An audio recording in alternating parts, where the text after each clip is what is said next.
Good afternoon. Good afternoon. Oh, that's better. Welcome to the Entrepreneurship Forum. Today I want to introduce a young man who's even a year older than me, and that's pretty hard to do anymore. But Ray Poulson is a clothier extraordinaire, and he's also an entrepreneur.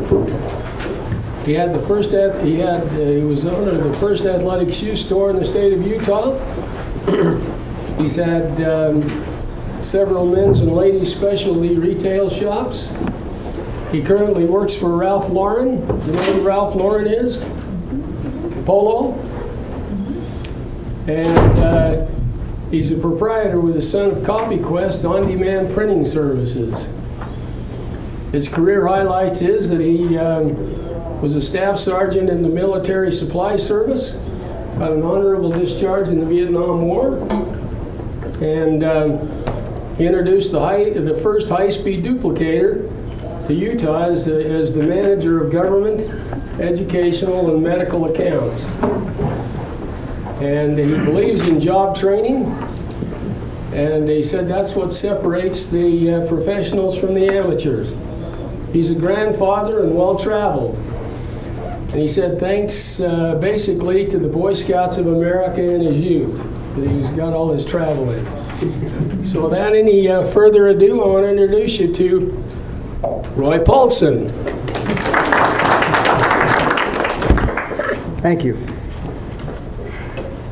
You only get one chance to make a first impression.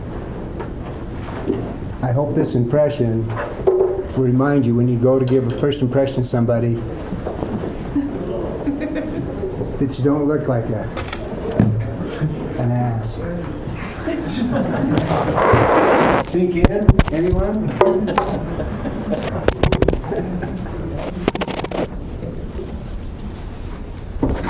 Bear with me a minute.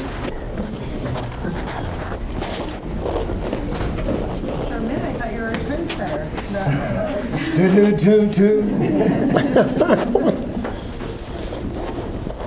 Got a little better first impression. Let's call it a second impression. Mr. Lambert, I appreciate the opportunity of coming and hopefully passing on some wisdom. Again, I'm Ray Poulson, and I do at the present time work for Ralph Lauren. I had the first Ralph Lauren shop in Utah. But what we're talking about today is clothing, how we want to project an image, and some other aspects of doing businesses. I purely am an entrepreneur like yourselves. If you're down deep an entrepreneur, you'll understand where I'm coming from. You got to risk everything, your home, everything, if you're going to be an entrepreneur, because you're going to put it on the line. How many of you have been on missions? You know, in Utah, it's easy to ask that. Come on, a little higher. Come on, be proud of that. Okay, so some of you are aware that the standards the church has for their missionaries. They don't let you pick your own shirts because you'd probably wear blue jeans and t-shirts, right? They have some standards of having a white shirt. Always project a good image. The forum here supposedly is about clothing, and you need a very simple wardrobe, men and women, to project an image. And that image is first a white, always a navy blue, gray trousers in the wintertime, tan in the summer or light gray, charcoal in the winter or lighter gray. As far as just basic, very, very basic items. That applies to women as well as men. Women have the advantage of not having to wear a tie. Some of them do, but it depends on where you're going to. If I were you and I was going to go do an interview at a company, I would go check out that company before you go in. Like I came over here and checked out where the forum was going to be, and I find it, I'm impressed. This is a good turnout. With the rain outside and so forth, it's a very good turnout. Don't hesitate if you want to ask some questions, just write them down, then we'll answer them as we go along or after a bit. Or they can raise their hand. Oh, yeah, well, do that or write it down if you think we want to talk about it privately. Might want to get your thoughts together as you're writing it down. You might change it 2 or 3 times, but If you invest in good clothing, it'll last you longer and look better as you go along. You'll find it drapes better on you. You'll have your likes and dislikes. Polyester is a derivative of what? Does anybody have an answer to that?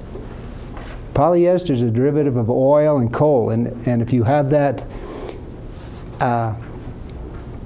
in your product you have, you'll get balling on your clothing. You will get stains around your neck easier because oil and coal reverts back to its original form. So they'll turn out grungy, basically. All cotton shirts will hold the starch better, be stiffer on you when you're... it's just a matter of getting used to having a starched shirt. That's all it comes down to.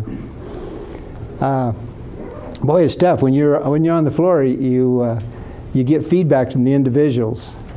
When you went on your missions, like Randy, when you were on there, what did you think when you had to put a suit on every day? I was fine with it. I wear short sleeve shirts a lot. I only wear suits on Sundays. So you were in a hot climate. Yeah. And see, he answered a question I was going to ask where he was, and being in a warm climate, they allowed him to wear a short sleeve shirt. Most of them are long sleeve. The missionaries have been picked out. The missionaries have been picked out for being maybe CIA agents. You've heard of that in the past, I'm sure? Some of you up in the corner, I didn't catch his name up there. Where'd you go on your mission? San Francisco. Oh, beautiful town. Expensive. And you saw a lot of nice dressed people in San Francisco. Yeah. Yeah, very classy area. It's one of my favorite. My wife is from California, about 90 miles. We go over there quite often, the city. It's a beautiful city. If you haven't been there, do it in your lifetime. You're old enough to understand clothing. Is there any questions now about clothing that I may answer? It's tough to do it with women because I would probably say go to the Nordstrom career woman area for women and get advice from somebody who knows what they're talking about. Ask how long they've been in the business. They've been there a couple weeks. You know they don't have the knowledge. We as an older generation, we're going to hopefully pass on to you some ideas. And I'm sure Mr. Lambert, this is a big growth area for him, I'm sure, having a class to teach. I don't know if it's a class or a form. Did you teach a class? Yes. I never quizzed him about whether it was a class. But if you go, I mainly work with men's versus women because I always had a professional woman that I worked with in our stores. And they did the buying, and we just gave them the numbers and they did the buying, and they were always very successful stores. So again, go to somebody like Nordstrom's, or if you're an odd shape, you can go do tailor-made. I ran into a gentleman the other day called Form Fit. He does tailor-made clothing. I was really impressed. He's got an MBA, and he started a little store down in University Mall in Orem. And I was impressed by just his demeanor and dress. Having an MBA and starting his own store, that's a tough task to do. So all of you are old enough, you understand clothing. Any questions about clothing? Got it written down? I take a magazine. I'm going to divert a little bit from just talking about clothing per se. And if you haven't taken this magazine, or if you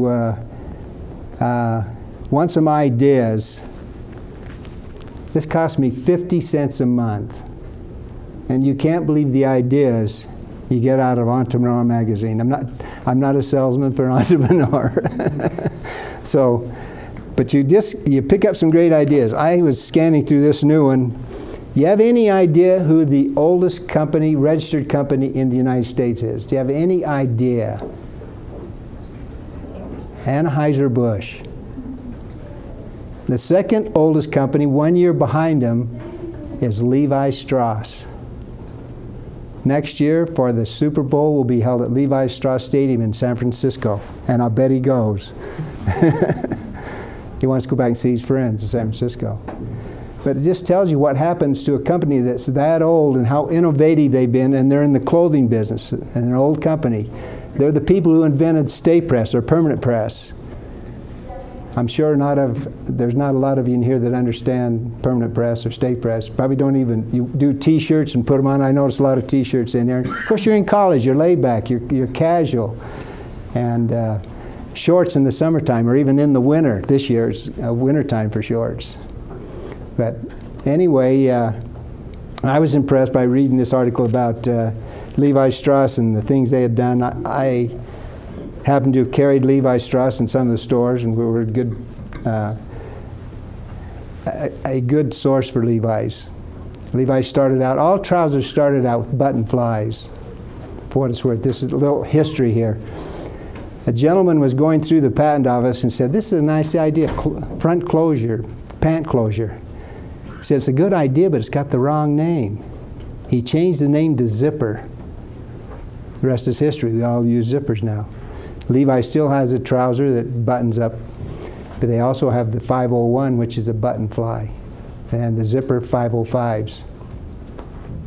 You today versus our generation, you pull out I was going to pull my phone out, but I misplaced it at home. I was embarrassed. I've got a flip phone. Just, you laugh at me. My son just giggles like heck. May I? I mean, the technology you have nowadays, you don't need an encyclopedia anymore. I'm not telling you anything new, but you can get so much information so fast that it makes this old generation just excited about what's going on for you. I mean, there's so many opportunities that are opening up. You might have an idea for your own clothing line. I don't know if you've thought about it or whatever, but whatever you do, protect the idea by registering it or writing it down someplace and put a stamp from the post office, have it stamped off, just to give you a little protection.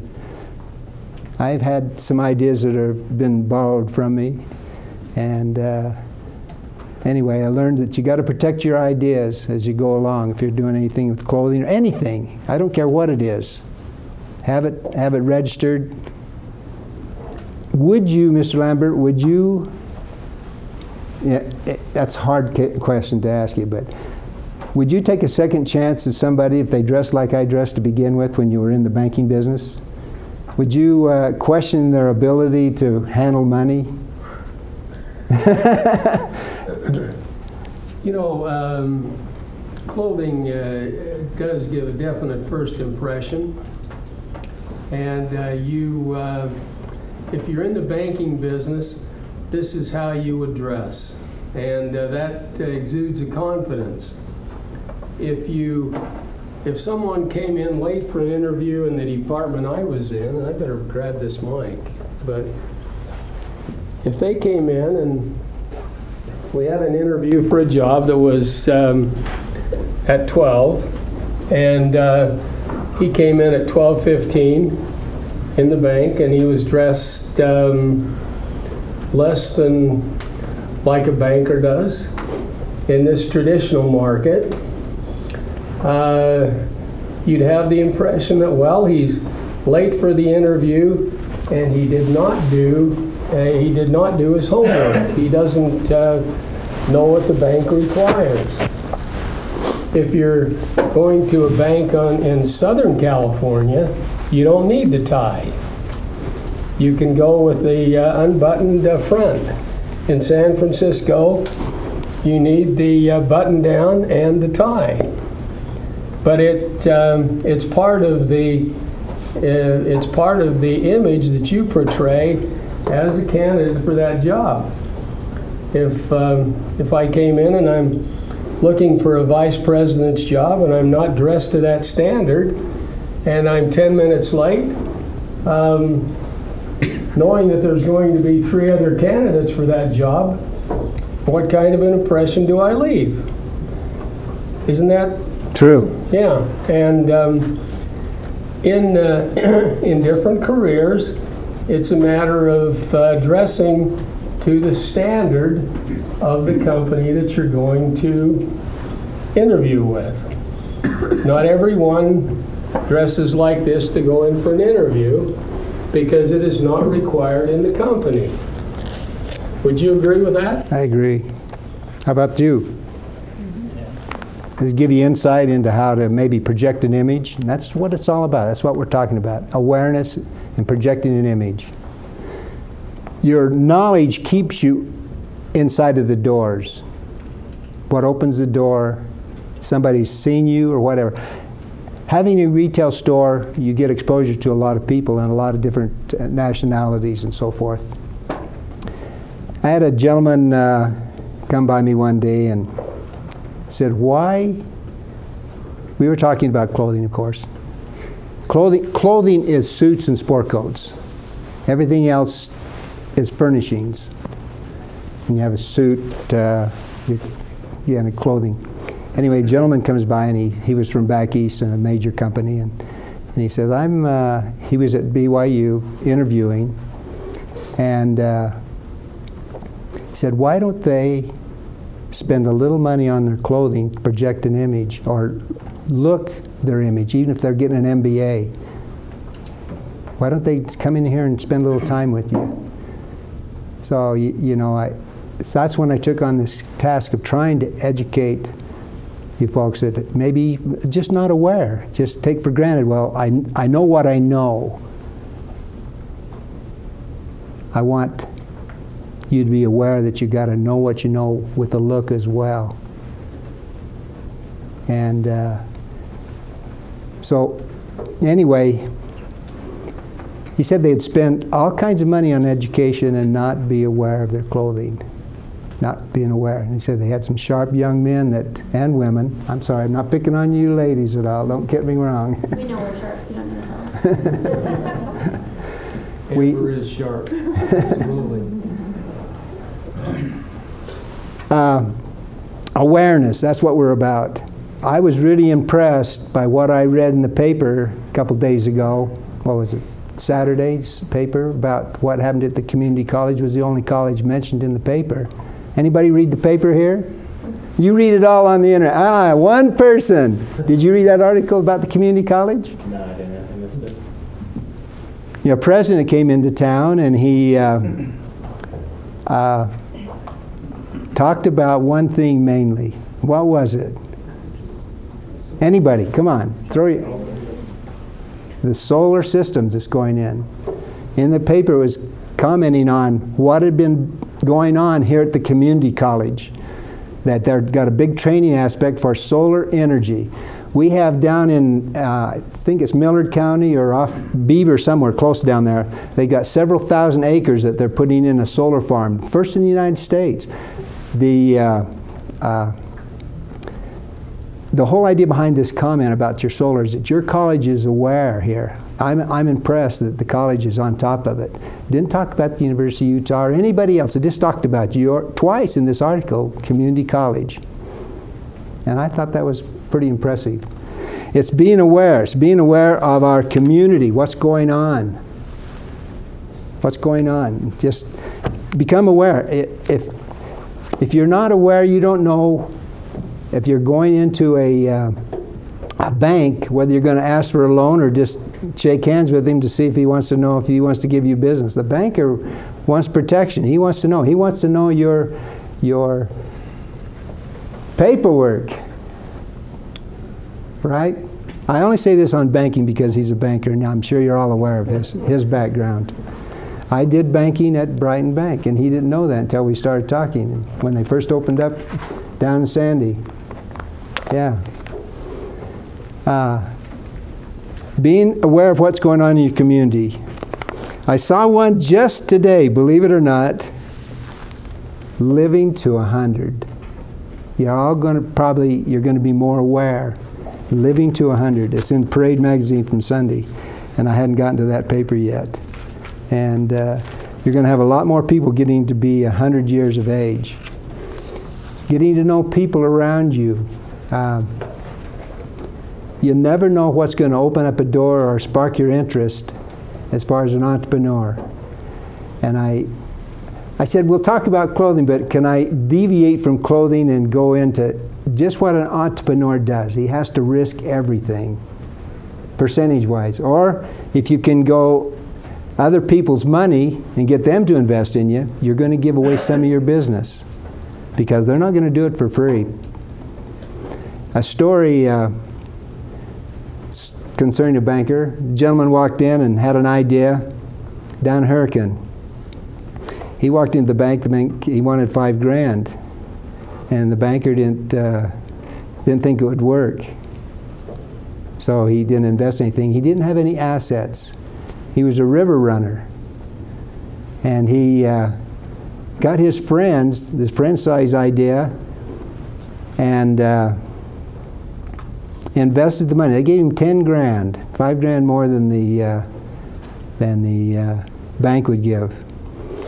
He went down to Las Vegas with a friend, an acquaintance he'd met on the river, and shared a booth at it's called the National Sporting Goods Show. And I'm embarrassed right now, I forgot the name of the glasses, but anyway, he shared a booth with this gentleman. The vice president of that company saw his idea and said, I'd like to buy the product. He says, I don't have any produced yet. He said, well, and I need some operating capital. His first order was for $100,000.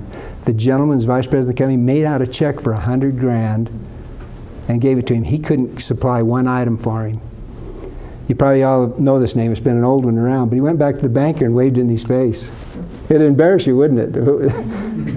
Went next door to the other bank and deposited the money. That was chums. Anybody know what chums are? The gentleman shaking his head back there knows what chums are. A little tab that slid on your glasses so you wouldn't lose them. On the river, people were losing their glasses all the time. So he came up with this idea, invented it to hold on these glasses. He still lives in Hurricane, Utah. He's made a fortune. There's all kinds of great ideas out there. I'm sorry, were you raising your hand? No? I'm trying to put you on the spot. Anyway, you can ask your friends for money if you haven't got it. When you're young, if you've got deep pockets, good for you. I didn't have deep pockets. I had a father who had a business, and he lent me money to get started. And he had a wholesale grocery business. And I learned how to drive diesels and how to run a warehouse through my father. But I said, Dad, I don't want to work in the warehouse. It's cold in the winter and hot in the summer. So he said, I'll back you, but we don't want to waste the money if you want to get into something. I said, well, I've been helping Clark Christensen, who has Christian Department. Is anybody from Richfield in here? Anybody know about Christian department stores? Anyway, we used to help Clark get out of the store to go play first base on our baseball team. So we'd go in and help him in the store. His father grew up without parents, and he learned the ethics of working hard in the store. So anyway, I said, I'd like to be a retailer. It's warm in the winter, and it's cool in the summer. I was thinking out for my well-being of my health, I think. I don't know, but I wanted to have the aspects of maybe trying retail. So he said, well, get some experience, and hopefully when you get around to it, we'll try. So my backing was my father. I went and worked for a number of retail stores. I walked into J.C. Penney's the second day after school got started.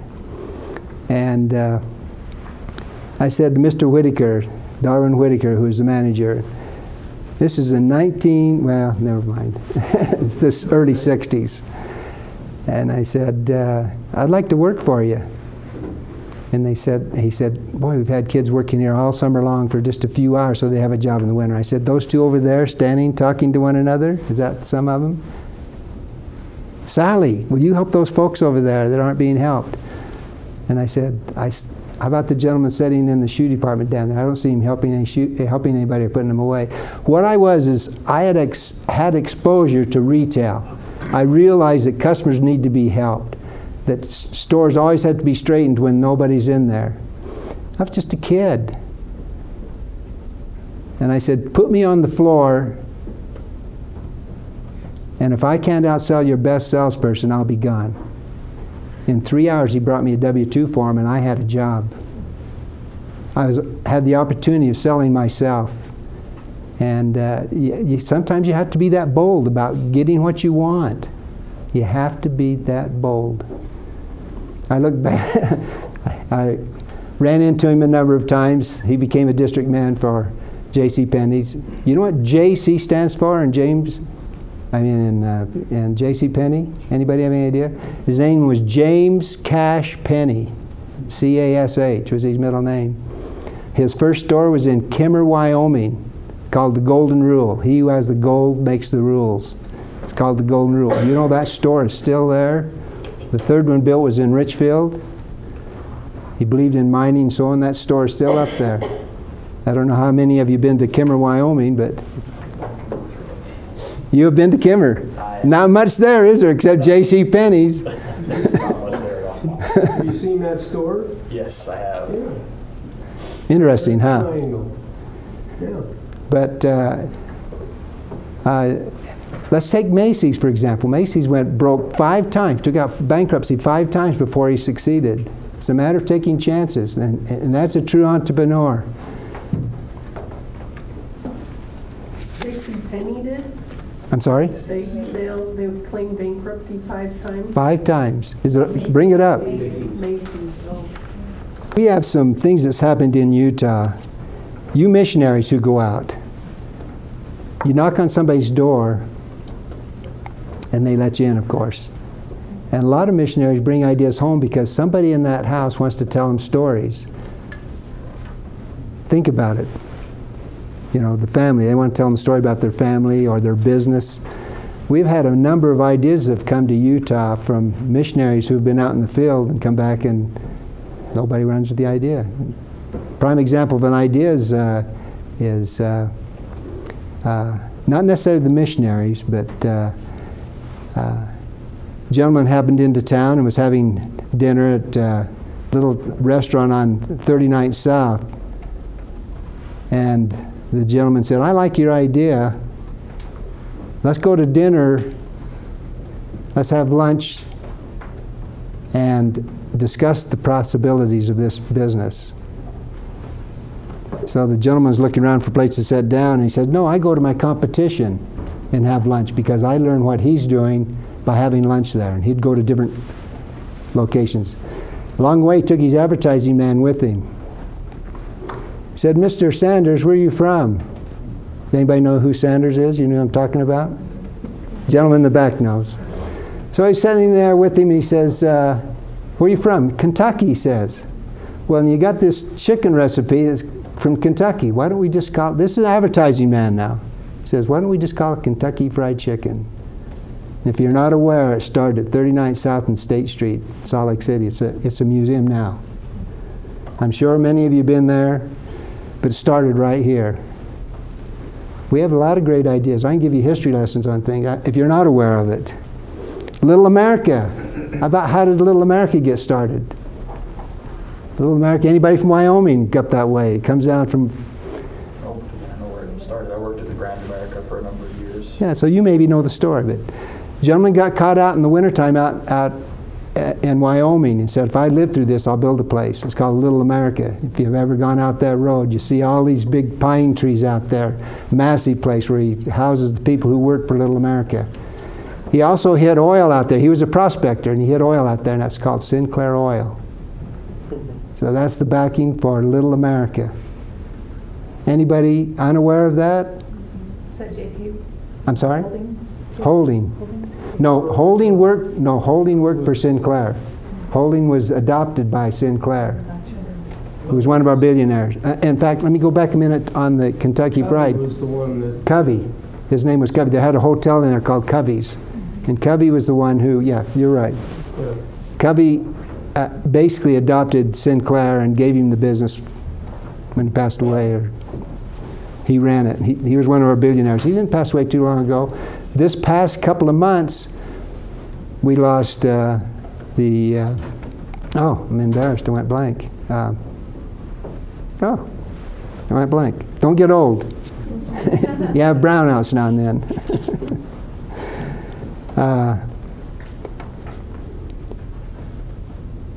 How many of you flown in a jet and walked down the jetway that goes into the jet? All of you, anybody who's raised, next time you go in, if you haven't read it, there's a little plaque on the wall. It says Jetways, Ogden, Utah, and they're all over the world. This gentleman's a traveler over here. We have some things that are far-reaching. The airbags, for example, and you know, just a number of companies as you start. But the whole idea behind telling you about these companies is the fact that be aware of the company you're going to interview with, or if you're going to do some business with them, or you're going to want to be an entrepreneur and grow with an idea. Be aware of what's going on around you. How much was gold today in the paper? Anybody? He's looking very... So anyway, gold's around $11.90 an ounce. During the 49er days, it went for about $30 an ounce. So you imagine what gold is going for now. And they project it to go higher, but anyway, another story. But just be aware of what's going on in the paper, the stock market. How many knows what the Dow was yesterday? Any hands? I'll give you one little more piece of advice. I'm sorry. You want to share it? Go ahead. Go ahead. Oh, we're just saying that somewhere in the stock market was somewhere 1780 or something. It's under 12,000 in the Dow Jones. On the Dow? Yeah, it was under 12,000. Oh, it went down? Slightly, not enough to worry about, but it fluctuates. It's amazing to me that Steve Jobs got his idea by accident. Little story. A gentleman, Chester Carlson, had an idea in 38. In 39 he patented the idea. Didn't sell the idea for 11 years, 1949. A company called Haloid out of Rochester, New York. Haloid was selling photographic paper to Kodak and made photographic paper and paper supplies. And they were losing their market share because the paper people would just go in and compete with one another. They would send a letter over, hey, I can get it for $1 cheaper from him, and blah, blah, blah. So after the war, they were losing their market share, and they said, we have to find a new idea. We have to find something else to make the company survive. So they looked into Chester's idea, and they said, let's advance it. So they, from 49 to 59, they advanced this product to a working model. Browning? I'm sorry? Browning? Nope. No? She's thinking though. So it went, they were about out of money. They had done all their R&D. They were about out of money. They went to, she's trying to outguess this over here. They went to IBM and offered IBM a piece of the action and said, we're producing this product. We have a working model. Show it to you. So their analyst did a market analysis on it. They said 5,000 units, market saturation. Not enough for us to get involved. Take your toy and go home, basically. They gave them all the blueprints and everything and showed the whole thing off. Haloid went for broke. From 59 to 61, they made $2 billion. Made $2 billion. Never sold a unit. Interesting, huh? Never sold a unit. They rented them because they had no competition. That's how they got them out there. Haloid created this thing called zeography. It means dry writing. They changed their name from Haloid to Xerox. Now the rest of you know, go get me a Xerox. You know what I'm talking about. It's like Kleenex and Skippy. It's another, just a branded name. Interesting that IBM couldn't foresee that. They thought that the market saturation had already been done by 3M and so on. There was no copy machines out there. Chester Carlson was a patent attorney. He was an entrepreneur also. Came up with this great idea. Steve Jobs, let me back up. Down at Pomona, they had this think tank going on. And they invited people who are sharp in the business and so forth. Anyway, there's a group like yourselves. They were sitting around watching Xerox talk about these new things, and one of them was this little mouse that moved around. Another one was hard goods. Xerox was introducing the mouse. I mean, you could read these stories just like I have done, but Steve Jobs and Wozniak, they took the mouse and ran with it to use it for designers. And the software had to be done by somebody, and that was Gates. Both of them become very successful. Now, Apple has just replaced General Motors. No, AT&T, excuse me. Just replaced AT&T as one of the index stocks on the stock market. One of the richest companies around. I'm not telling you anything new. You've probably read all this. But it's just interesting to know where they came from. If you're going to do something, research it real well. Don't waste your money. Don't believe in other people. Believe in yourself as much. And that's what entrepreneurship is all about. Taking chances, risking everything. My son, I've tried to... my wife and I were married 20 years before we had a child, and had this boy. Never thought we were going to have children. Along come this young man. He's 32 now. Brag a little bit for him. He sells Mini Coopers, but along the way, I exposed him to art. You know, when you go to the some of the restaurants and you get the crayons out and you scribble all over the place. The kids scribble. I put my hand there and said, "Just stop by that line." "Oh, okay." I said, "You don't want to go outside the line because it's not taking a good picture then." So he started and he said, "I can do that, Dad." And he put his hand out and he said, "I can do it without putting my hand out." He was approximately 4 or 5 at the time. I kept exposing him to art. His mom had a little talent, but not an artist per se. And he learned a lot and went on to college to graduate in art at the University of Utah. Believe it or not, he flunked out in art. But yet he had a full page in the Universe doing artwork. He flunked out of art. He finished. They didn't put flunk on his thing. He himself says, "I flunked out." But I don't know how many of you go to Comic-Con. Anybody here go to Comic-Con? Come by his booth sometime at Comic-Con and see his work. But he... What's his name? Tony Poulson. You can go online and look at him at thetonus.com. You can see his art. Anyway, he sells cars besides graduating in communication. He wanted to get out of college then. While he was helping painting the Capitol, he came up with ideas about art and so on. So I said, well, let's run with it. Let's help you and do some things. One of his customers was a planning director for Park Cities and Summit County. There's more art in here, but he drew this in that book. He had a full page. There's several of them in the book where they've used his artwork.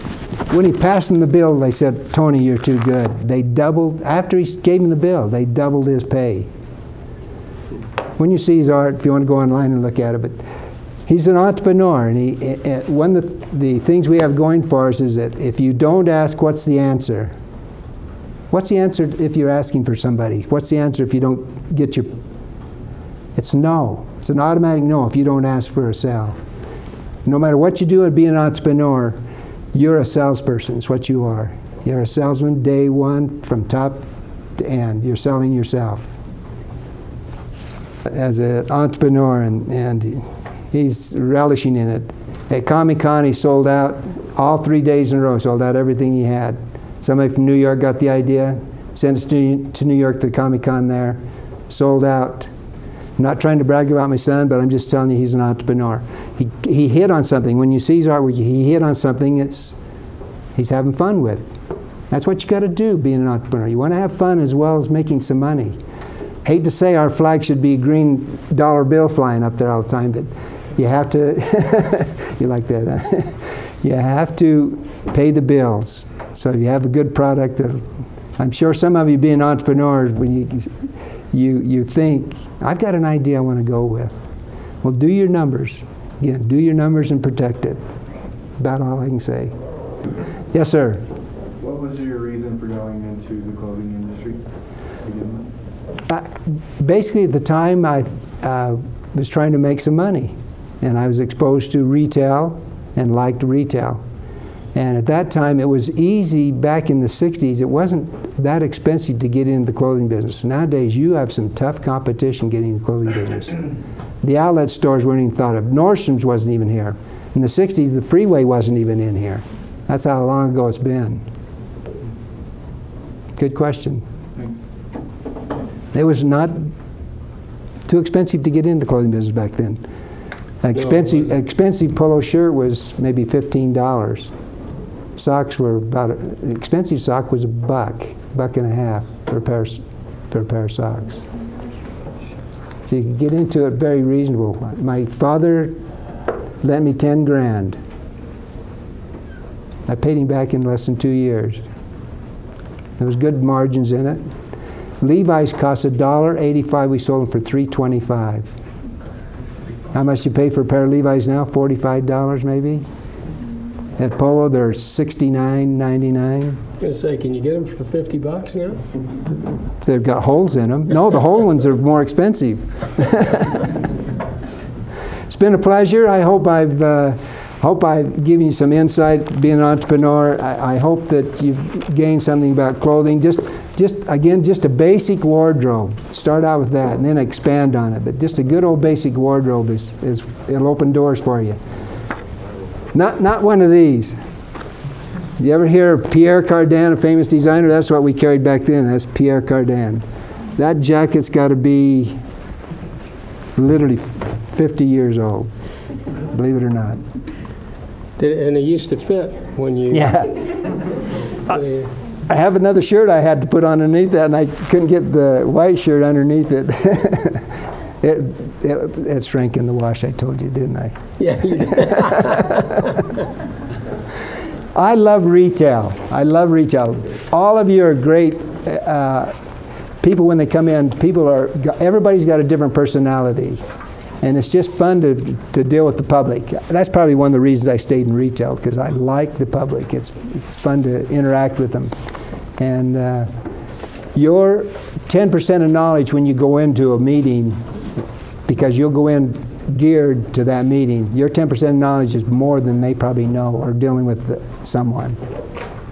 Yeah. If you consider the clothing industry now, and go back to the times when Ogden was hub city, this is a long time ago, and style was brought to Ogden 2 years before it ever hit Salt Lake. You would pick up from Bueller Bingham and B&B's those items that, but then 2 years later you get the same thing in Salt Lake City, which in Salt Lake was not a behind kind of a fashion place, but Ogden was where they experimented. And then if you follow the life of the retail stores, the Arthur Franks, the Castletons, and some of these, you'll see that they set trends that were later taken over by the department stores, the Dillards and the Macy's and Nordstrom's and ZCMI. And then the outlets have come in and provided clothing pretty much along the same lines. What distinguishes an outlet store from a retail store, and why? Like Polo, for instance, they won't carry them at Nordstrom's because they have an outlet. Well, just for if you think about Utah in general, or let's talk about the clothing industry. It comes from the east. Is where it really comes from. The casual looks come from the west. Levi, T-shirts, and so on, lighter clothing, and the dressy side comes from the east. You know, the Harvards and Yale and so forth. And anyway, a little more tradition there than we have out here. And does anybody know Ralph Lauren's real name? His name is Ralph Lifshitz. That's his real name. I would have changed it to Lauren also. His first name was Ralph, but he changed his last name to Lauren. And it wasn't a very good name. Well, I shouldn't say it wasn't a very good name. That isn't right to say. It was a given name, but I don't think it was a good name for marketing. And so he saw through that. He's real sharp. He's a real sharp designer, real sharp. I met Ralph back in the back in the 60s. Haven't met him since then. Utah has a bad reputation. I shouldn't say has. Had a bad reputation for independency. We took out a lot of bankruptcies, and a lot of people didn't have the cash to pay for goods. They would be shipped with the promise of paying, and they didn't pay. So that's why some of the outlet stores and stuff have come along, because they want to fill that gap for getting numbers. If you go to St. George, the Ralph store has been closed in St. George, for example, because they have, I can't give you any numbers, but they have 2 in the shopping center in Las Vegas. On each end of the mall, they have a Ralph store. And you would be unbelievably surprised at how much volume these stores do. I mean, it shocked me. I'd find it hard to get into the retail business. But the large horse, I don't know if any of you have the large logo in the large format. They brought that out during the Olympics a number of years ago. Well, it went to the department stores or the specialty stores first. It takes a couple of years for it to weed down into the outlet stores. People walk in, they have it on their iPad or phone or whatever, and they'll say, hey, I'd like this, and they're from Russia or somewhere, and I want this one here. And I said, well, you can go down to Dillard's or whatever and probably pick it up. And no, they want it from the outlet store because they know that that's a more reasonable price item. Very seldom will you see duplications of the department store and the outlet stores. Very, very rare. Maybe an Oxford cloth. This is where it all started with the colored horse. These are the Oxford cloth shirts. The colored horse, and most everything else has a solid. You have a colored horse, you have a colored Oxford cloth. Yes, sir. A question on the adjustment to the retail, online retail. How have you adjusted to that, and how's that affecting your business? You have to take it in stride. I don't have a retail store now, but I'd find it very difficult to compete with them because they don't have any storefront. They don't pay the rent, so they can keep the prices very competitive. I think the more profit margined items in an online. Ralph, for example, the outlet store, will take things back that people bought online and they don't fit. They'll take them back to their store, and they just put it. If they don't have it, they'll put it on a closeout rack. They don't send it back. They don't waste the freight going. I'm an entrepreneur down deep.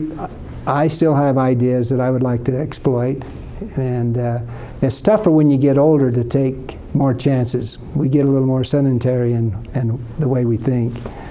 We do somewhat, but when we're told that we're going to live to be 100, yes, and we didn't plan on living to 50, it makes it a different world. I never thought I'd make it out of high school. But you, so as you look at your future, I thought 65 was old.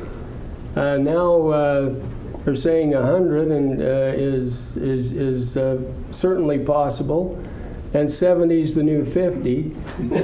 So as you look at where are you going to be? Are you going to be 120? Possible with all of the knowledge we have of nutrition and medical advances. And so as you look at that, you have to kind of figure out where am I going to be when I'm old man Lambert's age? And then if you consider that what you'll go through is happening at a lot faster pace than what we experienced. Wow. And but it makes entrepreneurship more of a challenge. But online and these others provide those kinds of opportunities. And where if you had to go lay out a store and furnish it, today it's expensive. But you could go online and be the provider. it's a different world, but it's still very possible to get into that realm. And so what we're showing you here today is what it used to be and where it is today. If you said the small clothier went through a big growth spurt, it had a leveling out, and then it had a decline. But it's, you know, as an industry, it grew, it matured, and then it declined. And every industry goes through that cycle. But it's always replaced by something. And there's always opportunities. And what you need to do is figure out, where am I going to go? One thing, though, that I would point out to you is that if you're going to interview for a large corporation, follow those rules. Gray pants, blue blazer, white shirt. Never offend anybody. It would never offend anybody, and it could get you that job. Compliment you.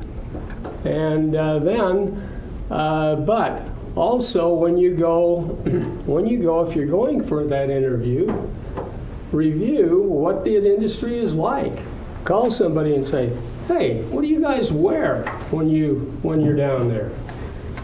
Then what you want to do is you find out from somebody that's there, and you dress a little better than what the norm is, because you're going to stand out a little bit. You don't have to be way up here, but you've got to be a little better than what that industry expects. Be a little sharper, be a little cleaner, and be on time. When you go, as Roy pointed out, you go ahead and you find out, where is my interview? Go there the day before you're interviewing for a job. Find out how long does it take me to get to that place, so that I am not only on time, but I'm 5 minutes early. 5 minutes early doesn't offend anybody. I have to compliment the ladies. The best employees I had were ladies, believe it or not. They're always on time. Guys were always looking for opportunities to move on. Women were the best employees I had. Yep. And that's part of what you need to learn. And as was pointed out, when you get to graduate school, it's not a bad idea to dress a little higher up. And believe it or not, they got paid more than the guys. Yeah. Believe it or not. Because there are opportunities in graduate school to work in the college. I became a teaching assistant at the U, and it was because I had the best looking coat when we went in. And they said, hey, we need a TA. I said, okay, what's that? But with that, I got free tuition, $300 a month in an office. And I used to help students with their, this is in graduate school. So it turned out to be a good deal. And it all had to do with the fact that I had the best looking blazer at the time. So you never know where it can go. But with that, let's give Ray a big hand. Thanks for coming. A comment real quick, I forgot to say this. Pay yourself first, because you're going to live to 100. Make sure you've got something there when you get older. Always put something aside and don't dip into it if you can avoid it. Okay.